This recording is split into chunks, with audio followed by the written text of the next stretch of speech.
सहारनपुर के लोग मुख्य जो उनकी समस्या है वो पानी और बिजली है। ऐसे में उनका जो पहला कॉल होता है वो प्रतिनिधि को होता है या अधिकारियों को होता है। 19 अप्रैल तक सारे जनप्रतिनिधि हमें यहाँ दिख रहे थे, लेकिन आज जब शहर के लोगों को उनकी ज़रूरत है, ना तो वो फ़ोन ठीक से उठा पा रहे हैं, ना अधिकारी उनकी बात सुन रहे हैं।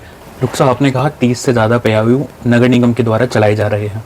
जिस तरह का तापमान सहारनपुर में है, क्या 30 पेयू सहारनपुर के लोगों के लिए पूर्ति करेंगे? एक बड़ा दुरुपयोग जल का होता है। जो गाड़ी वॉश करने की दुकानें खुली होती हैं, हमने अपनी लाइसेंस टीम को भी कहा है उनको जाके चेक करें कि कौन कौन सी ऐसी दुकानें हैं। उन सबको भी सख्ती के साथ निर्देशित करें कि जितनी कंस्ट्रक्शन साइट है वह अपनी लेबर को निर्देशित करे कि वह लगभग 2900 मेगावाट से ज़्यादा उत्तर प्रदेश में खपत आ रही है, और जो अपने आप में काफ़ी वर्षों के बाद ऐसा हुआ है कि व्यवस्था हम लोग कर रहे हैं। नालों की सफाई हो, नाले जो बंद किए हैं लोगों ने उसको हम बड़ी ही सख्ती के साथ तोड़ रहे हैं। नमस्कार, आप सभी का स्वागत है सिटी वेब न्यूज़ में। इस समय हमारे साथ बातचीत करने के लिए सहारनपुर महापौर है। जैसे कि हम देख सकते हैं, गर्मी लगातार बढ़ती जा रही है। जो तापमान है वो 50 डिग्री क्रॉस कर चुका है।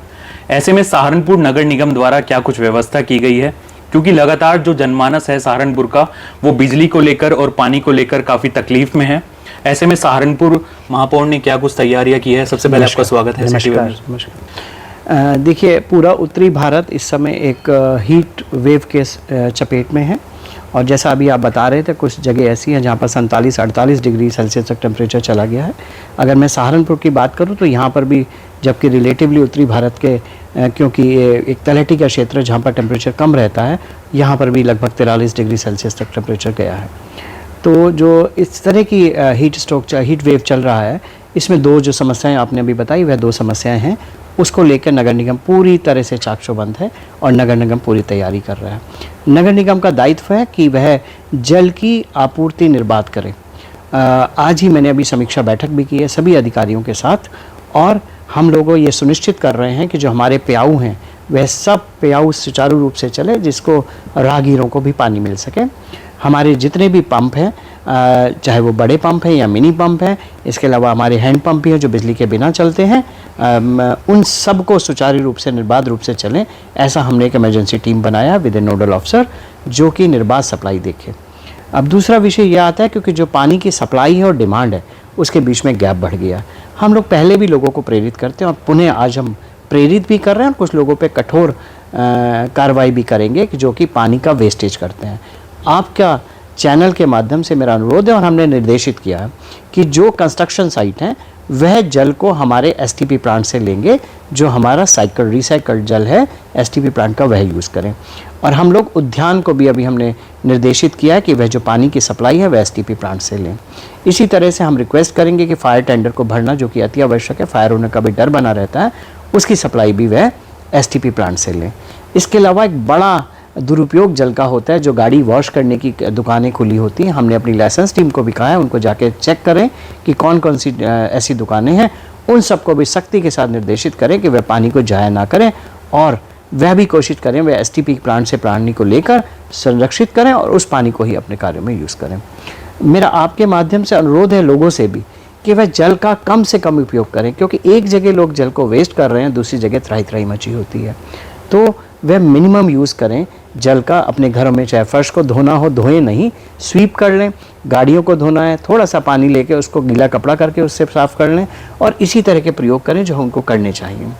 दूसरा, आप जो बात बता रहे थे बिजली की सप्लाई को लेकर, अगर आप देखें कल परसों 2-3 दिन से लगभग 2900 मेगावाट से ज़्यादा उत्तर प्रदेश में खपत आ रही है, और जो अपने आप में काफ़ी वर्षों के बाद ऐसा हुआ है। प्रदेश सरकार निरंतर प्रयास भी कर रही है कि इसको पूर्ति किया जा सके, निर्बाध विद्युत की सप्लाई करें। लेकिन जनमानस से मेरा अनुरोध है, और वो बहुत ही सजग हैं, उनसे अनुरोध है कि वह बिजली के व्यय को रोकें। जो डेकोरेटिव लाइट है उसको यूज़ ना करें। अगर एयर कंडीशनिंग यूज़ कर रहे हैं तो एक कमरे में 3 या 4 लोग आकर रहें।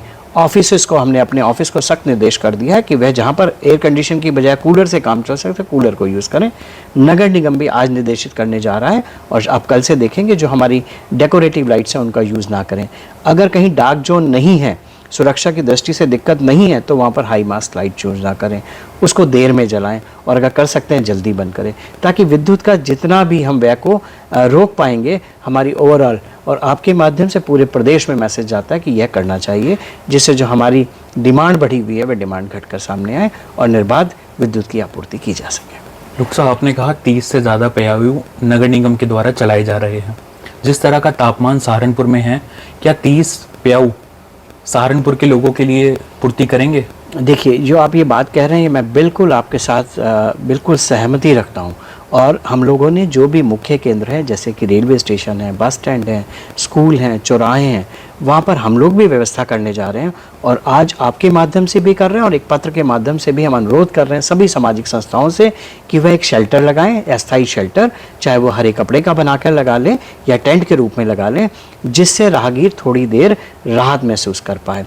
और कम से कम 11 बजे से लेकर 4-5 बजे का जो समय है जिसमें ताप बढ़ा रहता है, उस दौरान उन शेल्टर में पानी के पीने की व्यवस्था हमारे साथ साथ अगर हमारा हाथ बटाएंगे सामाजिक संस्थाएं, और ऐसा करेंगे वो मुझे मालूम है क्योंकि हमारे सहारनपुर की सामाजिक संस्थाएं बहुत अच्छी हैं, और वो नींबू नमक के शिकंजी, क्योंकि सॉल्ट की भी कमी रहती है और पोटेशियम की भी कमी होने का डर रहता है, वह रखें। और उस जो उनका स्थायी शेल्टर है उसमें काफ़ी मात्रा में अगर वह आइस पैक रख लेते हैं तो किसी भी दशा से निपटा जा सकता है। आइस पैक कई बार देखे होंगे आपने, चक्कर आ जाते हैं लोगों को, आइस पैक रख के मदद की जा सकती है, वह रख लें।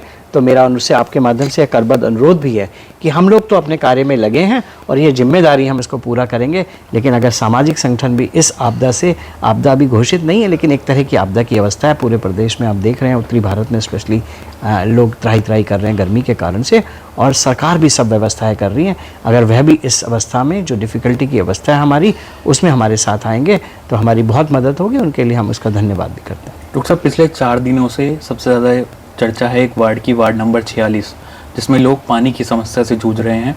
लगातार शिकायतों के बाद भी वहाँ पानी की पूर्ति नहीं हो पाई। वहाँ पर 2 समस्याएं थी और पानी की आपूर्ति आपको मैं आपके माध्यम से बताऊं वो शुरू हो चुकी है कल से ही। वहाँ पर 2 समस्याएं थी। एक पानी का जो बोरिंग था हमारा, उसमें कोई मेम्ब्रेन रप्चर हो गया था जिससे लगातार पानी आया था, उसकी भी हमने व्यवस्था कर दी। एक छोटे पंप था उसको भी हमने सुचारू रूप से चालू किया है। और एक लाइन थी किसी रोड के निर्माण के समय, एक नाले के अंदर जाकर जो ढूंढना बड़ा मुश्किल था, वो टूट गई थी, उसको भी रिपेयर कराया जा चुका है और वहाँ पानी की निर्बाध सप्लाई होगी। बहुत सारी जगह हैं जैसे कि वहाँ लीकेज हो जा रहे हैं, है ना, क्योंकि निर्माण कार्य भी साथ साथ चल रहे हैं। आपके माध्यम से मैंने अनुरोध भी किया और अपनी तरफ से निर्देशित भी कराया है कि हमारी जितनी कंस्ट्रक्शन साइट है वह अपनी लेबर को निर्देशित करे कि वह कम से कम 11 बजे से 5 के बीच में उनसे काम ना कराएं, और जब वो सुबह और शाम के समय काम भी कराएं, वह पानी पीने के पानी की उचित व्यवस्था होनी चाहिए, वहाँ पर आइस पैक होने चाहिए, वहाँ किसी भी तरह की आपदा या किसी भी तरह की समस्या उन मजदूरों को नहीं चाहनी चाहिए। ऐसा हमने अपने निर्माण के जो मुख्य अभियंता है, निर्माण के जो अध्यक्ष हैं, उनके माध्यम से सबको कहा है, और मैंने स्मार्ट सिटी के माध्यम से भी सबको रिक्वेस्ट किया है कि वह लोग भी अपने ठेकेदारों को, अपने कार्य करने वालों को निर्देशित करें ऐसा करने के लिए। इन दिनों सहारनपुर के लोग मुख्य जो उनकी समस्या है वो पानी और बिजली है। ऐसे में उनका जो पहला कॉल होता है वो प्रतिनिधि को होता है या अधिकारियों को होता है। 19 अप्रैल तक सारे जनप्रतिनिधि हमें यहाँ दिख रहे थे, लेकिन आज जब शहर के लोगों को उनकी ज़रूरत है, ना तो वो फ़ोन ठीक से उठा पा रहे हैं, ना अधिकारी उनकी बात सुन रहे हैं। इसको लेकर आप क्या कहेंगे? मैं आपके सामने हूँ, मैं फ़ोन भी उठा रहा हूँ, दिख रहे हैं। मैं फ़ोन भी उठा रहा हूँ और लगातार संपर्क में बना हुआ।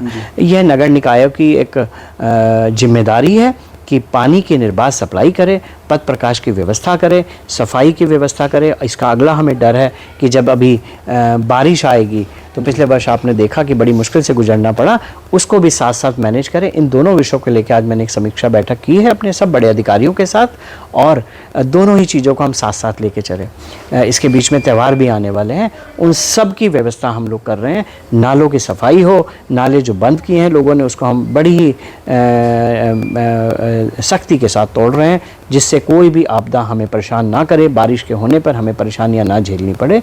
और थोड़ा सा चुनाव चल रहा था जो कि अपने आप में एक लोकतंत्र का बड़ा पर्व है, ऐसे में उत्तरी भारत में ये समस्या आ गई और सब जनप्रतिनिधि हैं वे फ़ोन भी उठा रहे हैं, और मैं तो लगातार यहाँ बना ही हुआ हूँ। जब से ये आया है मैं इधर ही हूँ, सहारनपुर में हूँ, और सब जनप्रतिनिधि फ़ोन उठा रहे हैं। और मेरा फ़ोन नंबर आप दे सकते हैं सबको, कभी भी कोई दिक्कत हो मैं हमेशा तत्पर हूँ सबकी सेवा के लिए। महापौर के साथ आप एक डॉक्टर भी हैं, लोगों को चिकित्सा सेवाएं देते हैं, उसको लेकर आप क्या कहेंगे? जिस तरह की हीट वेव चल रही हैं, सहारनपुर के लोग इससे कैसे अपना बचाव करें? जी देखिए, कई डूज़ हैं और कई डोंट्स हैं। तो डोंट्स ये हैं कि नहीं करना है, बुजुर्ग और बच्चे बहुत संवेदनशील होते हैं। कोशिश करना है सुबह 11 बजे से लेकर कम से कम 5 बजे तक घरों से बाहर ना निकलें। अगर किसी कार्य से निकलना भी पड़ रहा है तो अच्छी तरह से ढका होना चाहिए, सर ढका होना चाहिए, चश्मा लगा सकते हैं अगर है, नहीं तो अपने सर पे कपड़ा बांध सकते हैं और छतरी लेके रुकाव कर सकते हैं। अच्छी तरह घर से जब निकलें पानी पी कर निकलें, और अगर रास्ते में भी है तो एक गीला रुमाल लेके अपने शरीर को पोंछ सकते हैं या स्पॉन्ज लेके बार बार क्लीन कर सकते हैं। और पहला प्रयास होना चाहिए हमें निकलना ना पड़े, स्पेशली जो बच्चे हैं, बुजुर्ग हैं, गर्भवती महिलाएं हैं, उनको बाहर नहीं निकलना चाहिए। दूसरा, जब हम निकल रहे हैं हमें अच्छी तरह हाइड्रेटेड रहना है, पानी पीना है, नींबू नमक की शिकंजी पीनी है, जिससे कि हमारे शरीर में सॉल्ट का लेवल, नमक का लेवल ठीक बना रहे और हमें तकलीफ ना आए। तो मेरा अनुरोध है आपके माध्यम से चिकित्सक के नाते भी कि घर से बाहर निकलने को अवॉइड करें, बिजली का कम से कम उपयोग करें, अच्छी तरह अपने आप को हाइड्रेट रखें और कोशिश करें जो हॉट ड्रिंक्स हैं, गर्म चीज़ें हैं, वो नहीं लेनी चाहिए। पानी या ऐसे फल जिसमें फाइबर है और वाटर है, उसका कंटेंट ज़्यादा है, जैसे तरबूज है, खरबूजा है, तो उसको लेना चाहिए। उसको लेने से आपका वाटर कंटेंट बॉडी का ठीक बना रहता है। तो ये थे सहारनपुर महापौर, जिन्होंने बढ़ते तापमान के साथ जो आमजन को समस्याएं आ रही है उसके बचाव के लिए क्या कुछ उन्हें उपाय करने चाहिए और सहारनपुर में प्याऊ की क्या कुछ व्यवस्थाएं रहेंगी और बिजली को लेकर सारी बातें बताई। आज की वीडियो आपको कैसी लगी अपनी राय कमेंट बॉक्स में ज़रूर दें। अभी के लिए इतना ही, धन्यवाद, नमस्कार। विदेश जाना चाहते हैं, बेहतर करियर बनाना चाहते हैं, लेकिन क्या करें, कैसे करें, कौन सा कोर्स करें, वीजा कैसे लगवाएं, इन सवालों के जवाब के साथ एक गाइड की तलाश है तो जल्दी पहुंचिए गैलेक्सी ट्रिप ओवरसीज के ऑफिस। बिना देर किए या दिए गए नंबर पर संपर्क कीजिए।